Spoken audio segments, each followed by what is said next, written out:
大家好，我是秋平，我现在在重庆梁平的深山里面，这里一个小的台阶路上去。这个地方呢，听说可能跟刘备有关，他是在重庆奉节白帝城去世的。那么自古以来，刘备安葬在哪个地方呢？一直众说纷纭。那一般我们都说是在成都嘛，有一个惠陵，安葬在那个地方。但是呢，在这个深山里面也有一座坟，叫做黄坟，也是属于皇帝的坟墓嘛。那在这个地方，一般来讲呢，不可能有皇帝的。那听说是跟刘备有关，现在我们就去看一下，并且里面呢还有些石屋，还有些摩崖石刻等等，所以呢，这个地方应该是不同凡响的。其实我特别喜欢走在深山老林里面，我一个人经常也来深山老林里面走一走，探一些东西，说不定呢，偶尔呢。还有一只动物在你前面奔跑过，在我们旁边这里看到很多石头，都是一块整个的，所以这里面呢，应该以前有一些不一样的东西存在。这里又是一个寨门，在以前这里呢属于邓家寨，还有人在里面居住。因为我们今天主要是看黄坟，就不往这里走了。但是整个这一个山头呢，大大小小的寨门数不胜数啊。其实三国当中很多人的墓都沉迷，曹操的、曹丕的、诸葛亮的、刘备的、司马懿的，这些人的墓一直都是有一个谜底，到底在哪里不知道。你看看黄坟、石屋、摩崖石刻，先找到石屋在哪里，最后去看黄坟吧。这个地方我感觉以前也有人居住，有很多台阶。那么这里应该也是一个屋，石屋。难道是当年在这里守坟的人吗？守灵的人吗？这个石头我感觉像有人砍过一样的，就是在这里取过木材取过石头来看这个陵墓，意外之喜。发现一个崖居，就是在石头下面有人居住，这个居住了好多年。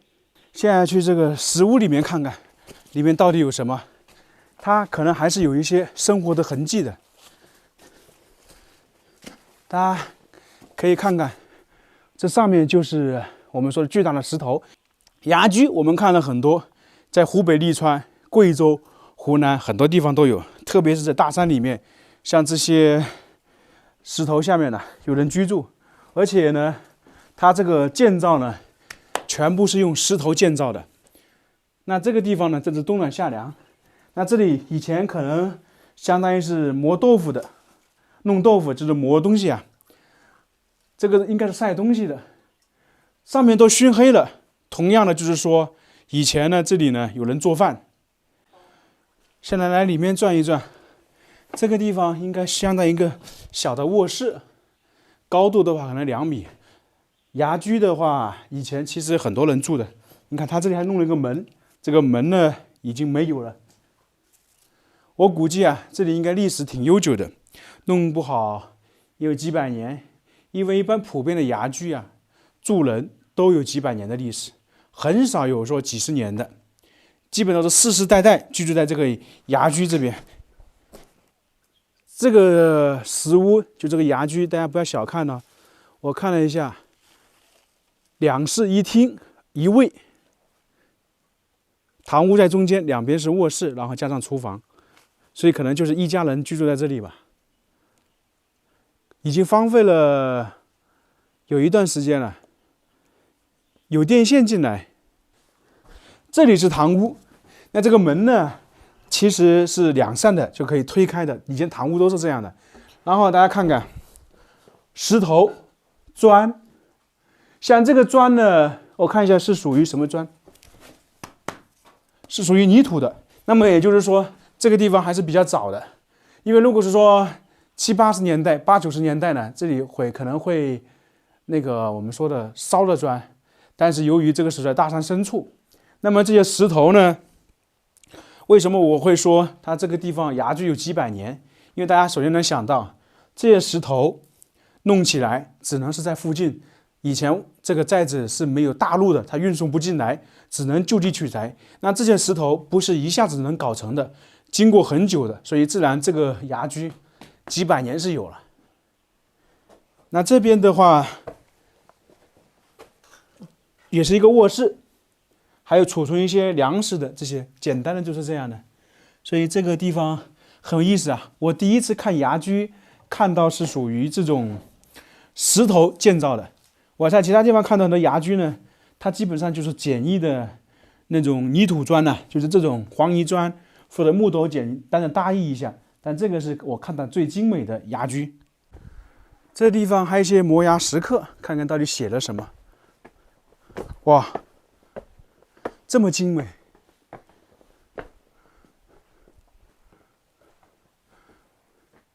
大家看得出来吗？大部分是没有头部。为什么呢？大家都知道了，我们就不说了。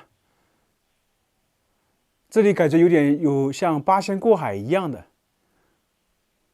在这个衙居不远处就有一座古墓，像现在我们地上看到的，应该就是当时古墓里面的一些建筑，非常精美吧，也非常大。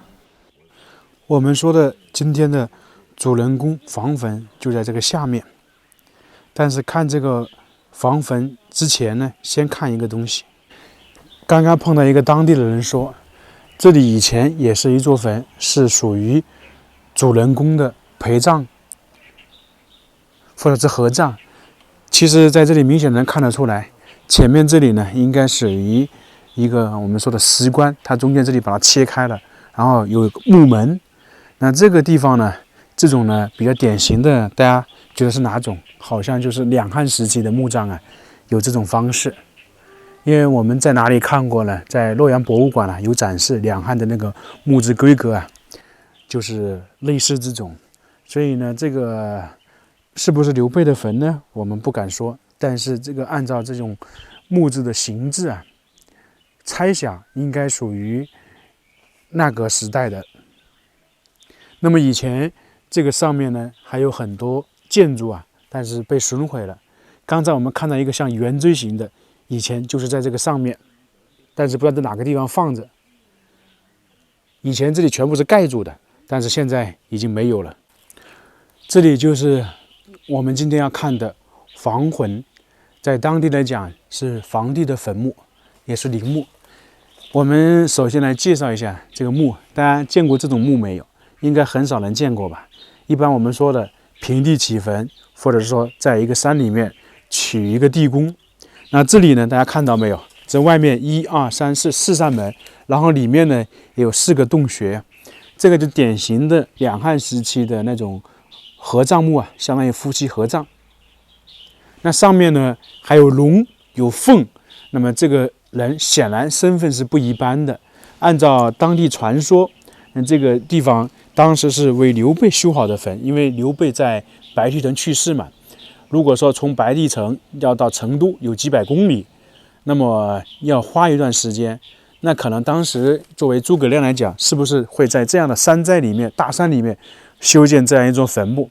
那这个正常来讲的话，不太可能，但是只是当地这样传说。因为作为一个皇帝来讲的话，不可能说把墓啊放在这种没有人的地方，因为相当于是在以前呢，可能就是原始森林一样的，所以不太可能。但是呢，这个墓主人的身份肯定是不一般的，有龙有凤。大家都知道，从古至今的话，特别是受儒家思想熏陶的，他绝对不会去弄这些东西的。你打个比方，就是一个当官的，他就更不可能去弄这些。而且这条龙是非常大的，两边是凤，那还有其他的一些我们说的雕刻都非常精美，里面就是这样子的。所以这种形制的陵墓啊，可能很多人都没见过，但是已经被盗空了，里面什么都没有了，挺可惜的，因为存在的历史啊非常悠久。在大山里面寻找这样一种墓啊不容易，而且有这样的墓啊不简单。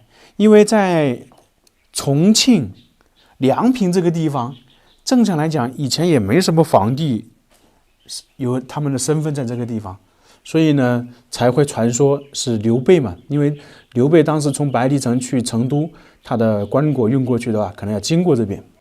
看看这些雕刻，精美嘛。所以这个地方非常悠久啊，而且它旁边呢还有一些其他的陪葬墓。刚刚在这个墓的上边还有一座陪葬墓，刚才我们已经看过了。这里就是墓室，上面呢也全部是用石头弄的，而且呢有点像天井一样的，大家看像不像？其实相当于它这个墓呢，就是在一座小的山丘上面挖出来，然后把石头弄好，再把土回填上去。这个大家去看明十三陵都知道了。先地宫呢挖好，里面呢盖一个我们说的像皇宫一样的建筑，建好之后才把土埋上去。关于这个黄坟，还有一个说法，因为按照当地史料记载，三国的时候，赵云曾经屯兵在重庆的梁平，而民间呢有一种传说，刘备死后曾经埋了108座真假墓葬，就跟曹操的72遗冢一样的，就是为了防止后面人盗他的墓。所以说这个墓呢，至少是属于刘备的假坟之一，因为这里也是属于当时刘备的管辖嘛。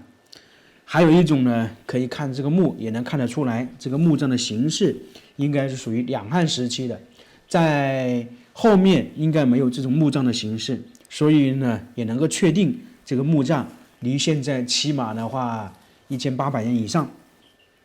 但是由于这个墓葬被盗掘一空，没有碑刻和史料记载，所以呢这个只能是当地的传说，真实性的话谁也不知道。